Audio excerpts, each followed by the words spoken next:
Hey my friends, welcome to Kinshella Customs. I kind of like the sound of that. It sounds pretty good. Anyway, I'm getting ready to do some black striping on here. And the black stripe down there, you can see that one, that little line there. And there. I know, what a bad body job I did, eh? Oh god, that looks like shit. Oh well, it's going to have a cage on it, nobody will really notice. And also, painting that line black as well. And my buddy Devolution Dave said I should paint my louvers. So, yeah, thanks, Dave. Thanks. Because I like that idea. But Jesus, it's going to suck. But on the upside, now I know some of you guys have built like model cars in the past, and you've probably, bought this model paint. Now, what I suggest everybody do is if you're right into doing the scale building, well, once you get a hard body, or for me, this is how it went. Once I started using the hard bodies, I can't put a thin Lexan body on my trucks anymore. It just, I can't do it. I have to stay with the hard bodies. I love them.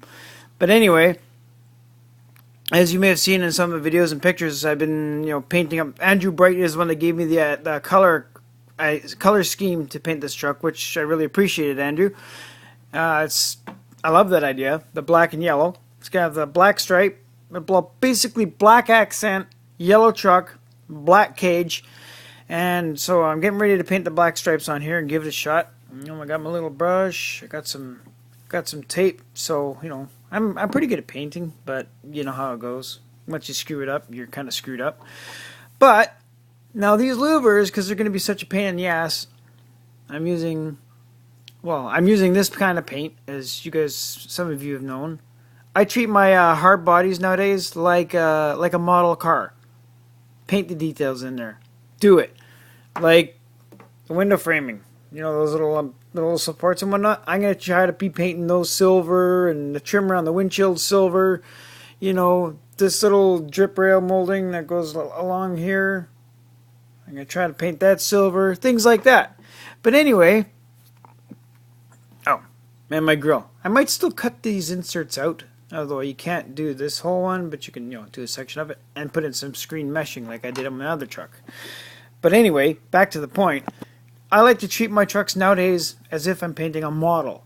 I put that much time into it, sanding it, scraping it, shaping it so everything fits as nice as I possibly can, except for my really, really bad body work. But, who's going to notice what's going on? No one's going to notice, right? And I'm not painting under here. I don't really care. Doesn't need it. But anyway, more to the point, this new paint, well, it's not new. You guys have seen this for years. But they changed the formula. Now, if the paint is still wet, like on your brush, you can rinse it off with water and then just, clean it under soap and water, and it comes out clean. So, Devolution Dave, what I'm going to do, I'm going to tape off around the louvers so, I don't get any extra everywhere. Paint it in the louver, like brush it in there. Then I'll take a damp rag, just damp, slightly damp, and then wipe off the top layer so it leaves the underside of it black. And that I'm thrilled about. And same thing with these little back louver pieces here where that screw goes. I'm going to paint those silver. And like I said, I'm going to paint this trim line silver. I'm going to paint the support bar silver. And my grill, I'm going to paint the insides of the headlight area with silver, so that way, it gives it some contrast. And I got that pink carousel, as some of you guys have seen. Those are pretty cheap. I recommend buying one just to keep your models or your RCs looking good. But I'm also going to paint my tail lights and signal lights with the yellow and the red just to make them pop that a little bit better. And because I shortened my bed, I had to actually file this out and then squeeze this frame in, the box side in, and then glue it like that. And I just use hot glue. I use a lot. But because of that, now the tail light won't be the same shape along this edge, so I got to file that down. But like I said, I'm going to be painting the clear parts of my tail light. For the backup light, that's going to be painted white. The marker lights are going to get painted with the yellow, and the signal lights are going to get painted with the red. Well, and the front signal lights with the yellow. Just to make it look just to look a little bit better. But now, if you don't have an area really to work on your RC stuff like the paint and whatnot, I discovered something this morning that you know, as a builder, we're constantly learning and evolving and making the hobby that much cooler, right? Well, say you're painting, like right now, I'm just, you know, turtles. There's my welder. Big fish tank. See? Big fish. He's a really big fish. Anyway, so I'm painting in the living room. Now, if I make a mess, you know, I can just wipe it up with, you know, a wet rag because it's waterproof. Or, sorry, water soluble when dry. Or, sorry, when wet. Blah. But if I get it on Sarah's carpet, she might get pissed at me and I don't want to make her mad. But check this out. I just figured this out today. I'm gathering up all those things to come downstairs because I'm waiting for a courier and hopefully he brings me some stuff.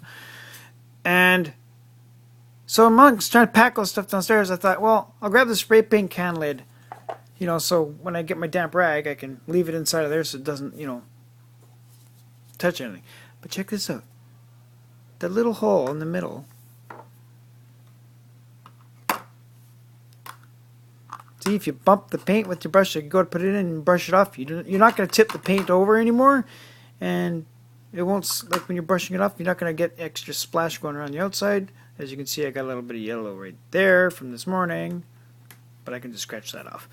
But yeah, nice little idea, eh? I just figured this out today. Nice little painting tip for you guys. If you don't, because if any of you have ever painted with these things, you've probably knocked one over. I know I have. I was painting one time downstairs and I bumped the thing and it dumped over on my crotch. The black paint everywhere. Oh, God, it sucked. That's because those little bottles, well, let's face it, you know, they're not that stable. They got a rounded edge, so there you go, guys. Hell, if you wanted to, you could even dump water in this moat that goes around the center. And while you're painting, you can set your brush in there so it doesn't dry out. Put the cap on. Oh, I gotta go to the bathroom. Put the cap back on. Stick the brush in the water section. And when you're done, just take it out and wipe it off, right? Alright, guys. Hopefully that helps somebody. I mean, it helps me out because that's awesome. I'm going to use that right now. And I'm going to get to painting the black accents on here and maybe the grill. I might just do the cab and the box right now because I'm kind of tired. But anyways, hope this helps. Remember, guys, build with passion. And if anybody has any questions on how to do something or needs help with something, let me know. I'll see if I can help you out. I like to help people. Later.